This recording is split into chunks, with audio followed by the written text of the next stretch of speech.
A cruise ticket to the Bahamas can cost less than a nice dinner in Manhattan. $99. That is the price of 4 nights at sea, 3 meals a day, a pool, a theater show, and a bed that rocks you to sleep every night. On paper, this should be financially impossible. The fuel alone to move a ship the size of a skyscraper across the ocean costs more than most small businesses make in a year. And yet cruise lines are not just surviving, some of them are making billions. So here is the real question. If the ticket barely covers the cost of turning on the ship's engines, where is all that money actually coming from?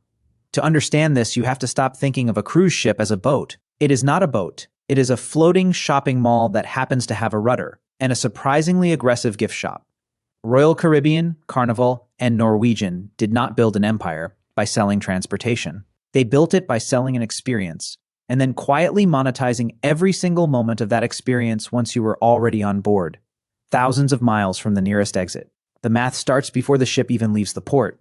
A modern mega cruise ship, the kind with an ice rink, a rock climbing wall, and a water park stacked on top of each other, can cost over $1 billion to build. For example, are estimated at around $2 billion each. That is before a single passenger has stepped on board, let alone bought an overpriced pina colada. Add in fuel, insurance, dry dock maintenance, and a crew of nearly 2,000 people, and you have an operation that burns through cash the moment the engines start. So why would any company sell a ticket for $99 when the daily operating cost per passenger can be double or triple that?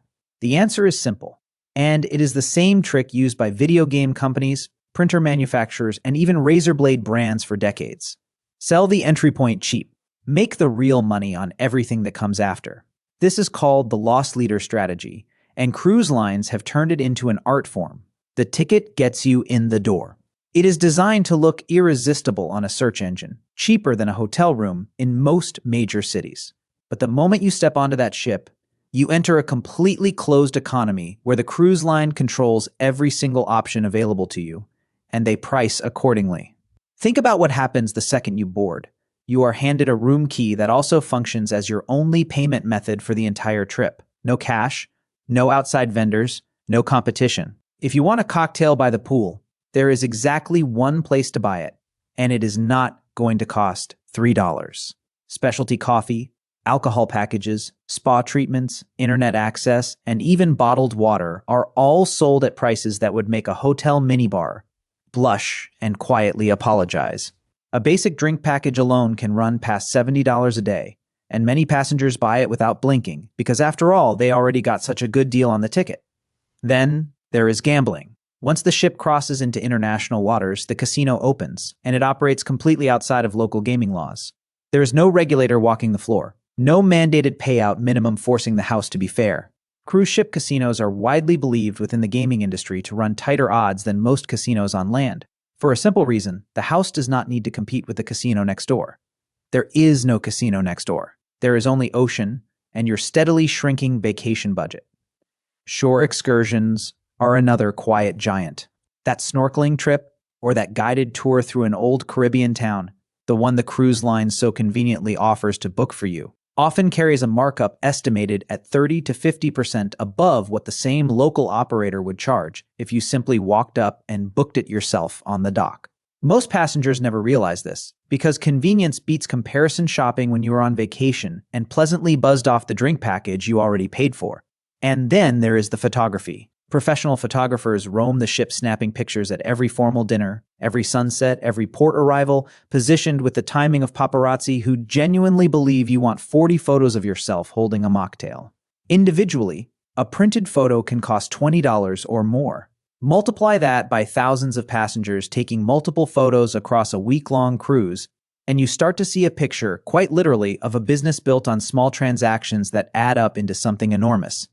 Here is where it gets even more interesting. The largest revenue category on many cruises is not the food, not the drinks, not even the gambling. It is something most passengers barely think about at all. Onboard spending, when you add together the bar, the casino, the spa, the shops, the excursions, and the specialty dining, is estimated to make up close to half of a cruise line's total revenue, and in some financial breakdowns, even more than that. The ticket you bought was never really the product. It was the admission fee. But there is a cost to this model that most people never consider, and it explains why cruise lines walk such a careful financial tightrope. A cruise ship does not stop being expensive just because it is full. Fuel is one of the biggest hidden costs in the entire industry, and a single large ship can burn through hundreds of tons of fuel a day, which is not a typo, and not great news for anyone who has ever complained about their car's gas mileage. When oil prices spike, profit margins across the entire industry can shrink almost overnight, which is exactly what happened during several fuel price surges over the past 2 decades. Then there is the crew. Behind every smiling waiter and every perfectly folded towel animal is a labor system that keeps costs remarkably low. Many crew members come from countries where cruise line wages, while modest by Western standards, are still significantly higher than local opportunities. Contracts often run 6 to 8 months at a time, with long shifts and shared cabins below deck. This is not a secret whispered quietly in the industry.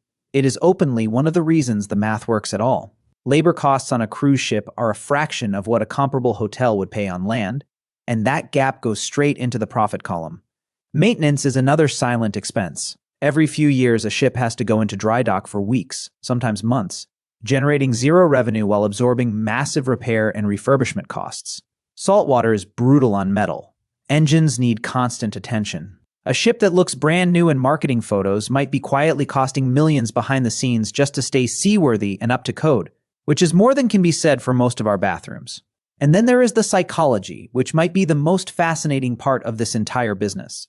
Cruise lines understand something that most retailers only dream of understanding. They understand captive attention. On land, if a restaurant is too expensive, you simply walk across the street.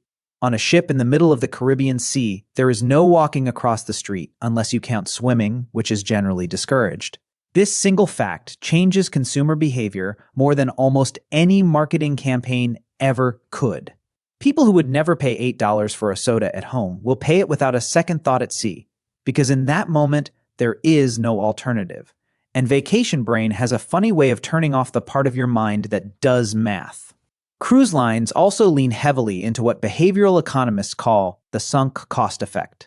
Once you have already paid for the cruise, every additional purchase feels small in comparison. $70 for a drink package sounds like nothing next to the $2,000 you already spent on the cabin. This is the same psychological trick used by car dealerships when they upsell floor mats after you have already agreed to spend $30,000 on the vehicle itself. Nobody needs the $300 floor mats. Nobody needs the 7th cocktail either.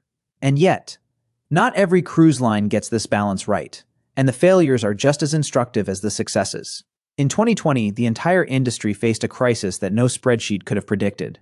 Ships were suddenly considered one of the riskiest places on Earth to be during a global pandemic, and for over a year, some of the largest cruise companies in the world had almost zero revenue while still carrying billions of dollars in fixed costs. Carnival reported burning through an estimated hundreds of millions of dollars a month just to keep ships maintained and staff partially paid, without a single passenger on board. It was one of the closest brushes with total collapse the modern cruise industry has faced, and it exposed just how fragile the business model really is underneath all that onboard revenue. There have been other missteps too. Some cruise lines expanded too aggressively, ordering new mega ships during boom years, only to find themselves saddled with debt when demand cooled. Royal Caribbean and Norwegian both took on significant debt loads to fund their newest and largest vessels, betting that bigger ships with more onboard attractions would always outpace the cost of building them. It is a bet that has paid off handsomely during good years, and turned into a very expensive headache during bad ones. So does the $99 ticket actually work as a business? The numbers suggest it works extraordinarily well, as long as the ship stays full and the world stays relatively stable. Royal Caribbean Group has reported billions in revenue in recent years, with profit margins that would make most land-based hotel chains jealous once onboard spending is factored in. The ticket was never meant to make money. It was meant to get you through the door, onto the ship, and into an economy where you are, quite literally, a captive customer for 7 straight days, 3 of which you will spend deciding whether you really need a 4th drink package. In the end, the cruise industry did not invent the loss leader strategy, but it may have perfected it. A cheap ticket buys your attention. Everything after that buys their profit. And somewhere in the middle of the ocean, surrounded by nothing but water in every direction, most passengers never even realized they walked straight into one of the most quietly brilliant business models on the planet. 1 drink, 1 photo, and 1 spin of the roulette wheel at a time.